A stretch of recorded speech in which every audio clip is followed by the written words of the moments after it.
श्री गुरु चरणन में धरे हमार प्रणाम अपार। हनुमान जी कृपा करी कट जाव सब विकार। श्री गुरु चरणन में धरे हमार प्रणाम अपार। हनुमान जी कृपा करी कट जाव सब विकार।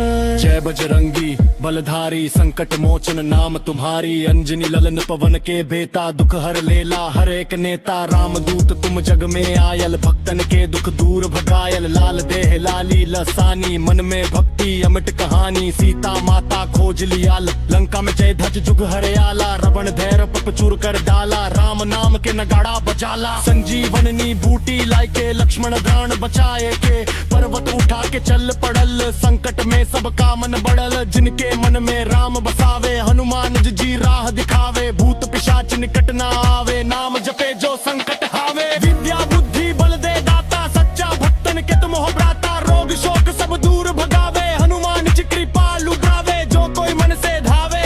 बजरंग बली सुख पावे घर में शांति प्रेम बसावे। राम नाम से जीवन सजावे संकट में जो नाम पुकारे। हनुमान जी की पल में तारे सच्चा मन से शीश नवावे। मन चाहा वरदान पावे राम भक्त के तुम रखवाले। दुख दरिद्र सब हर डाले जय जय जय कपीश्वर राजा। भक्तन पर बरसे ताजा ताजा मन वचन कर्म से ध्यावे।